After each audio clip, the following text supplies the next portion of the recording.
nous arrivons maintenant à l'autre question cruciale. Combien faut-il de nains pour creuser en 2 jours un tunnel de 28 mètres dans du granit? Qui s'appelle aussi gestion du personnel minier en zone de creusement intensif. Vous savez combien nous autres... De petite taille, minier de petite taille. Oui, nous aimons le langage administratif, hein, beaucoup. Alors, donc, le sujet. Le granit. Voilà.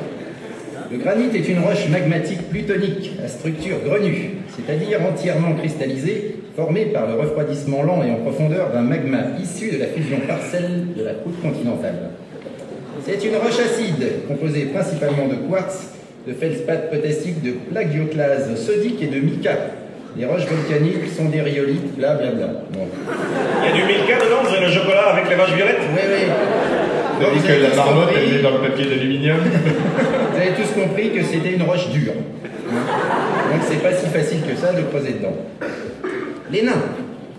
Les nains sont des êtres humanoïdes de petite taille avec une barbe, 2 bras, 2 jambes et un casque. Et une odeur pestilentielle. Ils ont aussi très dur et très acide. Slide suivant. Un nain seul, muni d'une pioche standard, avance à la vitesse de 3 mètres par jour sur un modèle standard, granit standard avec une pioche standard, qui permet le passage d'un nain et de son équipement standard. Voilà. Sachant qu'on ne peut pas mettre plus de 3 nains en même temps, on travaille sur un tunnel standard parce qu'il manque de la place, donc ils n'arrêtent pas de se battre. On voit bien que s'ils étaient plus de 3, non, c'est ma pioche, non, c'est mon bout de caillou. Donc, ils arriveraient donc à 9 mètres par jour, soit 18 mètres en 2 jours. Donc c'est pas assez, c'est insuffisant pour atteindre 28 mètres. Nous considérons bien sûr qu'on attaque le tunnel par un seul bout, parce qu'il y a toujours des petits malins qui disent « Ah oui, mais alors, nous, c'est l'autre bout et tout. » Non, non. Donc, sur le slide suivant, nous verrons qu'on ajoute une équipe de nuit. Nous voilà déjà à 6 nains. Bon, là, c'est bon, on atteindra la distance. Alors, pour le slide suivant, s'il vous plaît, voilà. Il faut un nain pour approvisionner l'équipe en bière et en nourriture de façon régulière, afin que le travail ne s'arrête pas. Oui, Ce qui nous ferait donc 2 nains supplémentaires, un pour le jour et un pour la nuit. Mais n'y a-t-il pas un facteur à appliquer au rendement de l'équipe de nuit? Parce qu'il est bien connu que les nains travaillent le jour et boivent la nuit. Chaque chose en son temps. D'accord. Je vous laisse continuer, professeur. Oui, oui. Voilà. Alors, il est évident qu'un nain quasiment inactif, celui qui apporte la bière, boira 4 fois plus qu'un nain au travail. Puisqu'il aura accès au tonneau, il sera donc ivre et inutile 4 fois plus rapidement. Ce qui fait qu'il devrait être remplacé plus vite qu'un nain qui travaille. Envoyez donc la diapo 6. En conséquence de quoi, un nain pour la journée ne suffit pas, considérant qu'il faut 4 nains par jour et 4 nains par nuit pour assurer le ravitaillement. Donc un par période de 3 heures en gros. Voilà, donc nous avons maintenant 14 nains. Professeur, peut-on tenir compte du fait qu'au bout d'un certain temps, le nain ivre-mort est laissé dans un coin dégrise? À ce moment-là, on peut peut-être le réintégrer dans l'équation. Non, mais non. En fait, parce qu'il va se battre avec les autres et tout, qui diront que c'est leur tour. Alors, ça va devenir compliqué. Vous allez voir, déjà, c'est largement assez compliqué. Alors, la diapo suivante, s'il vous plaît.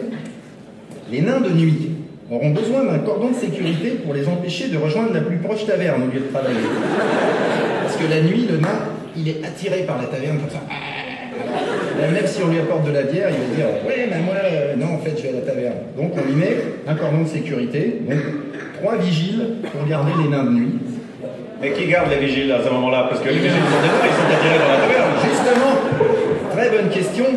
Donc, nous avons besoin d'un manager de sécurité afin d'empêcher l'équipe des vigiles de rejoindre la plus proche taverne. C'est bien foutu quand même. Ah ouais, à cette étape-là, nous avons donc déjà 18 nains. Je pense que c'est une femelle naine qui, elle, ne boivent pas et qui se battent avec une boîte à vrire. Non. Autre question?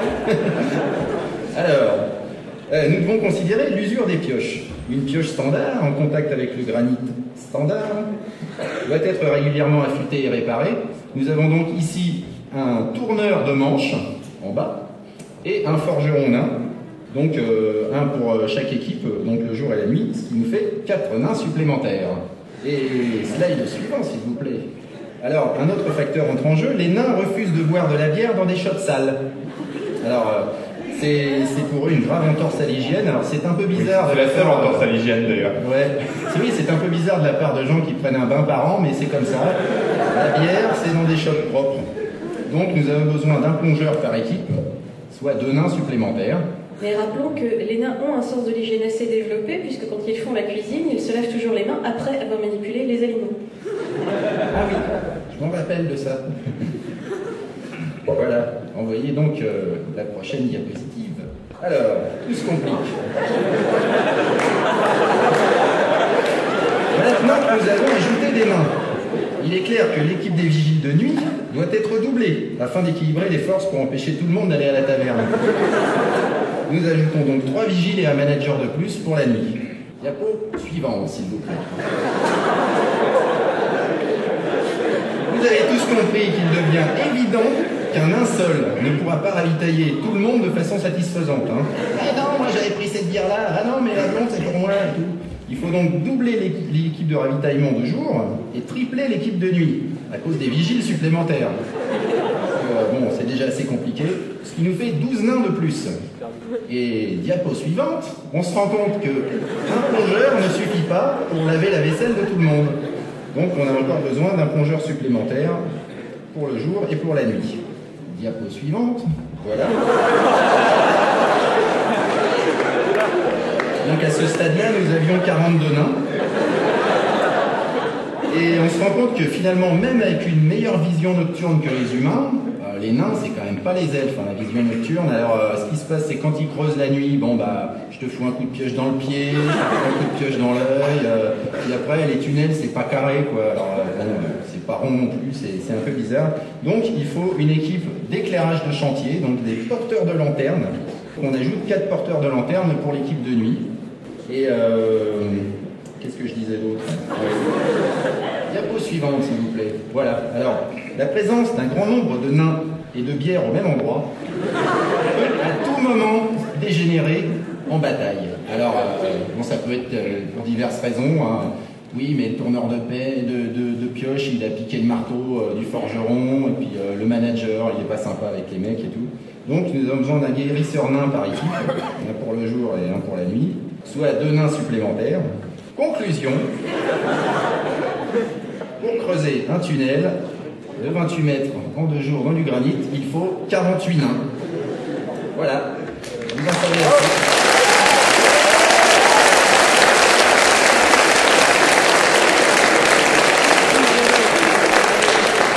Et vous comprenez pourquoi chez les nains on sait très vite compter, parce que tout est très vite très compliqué.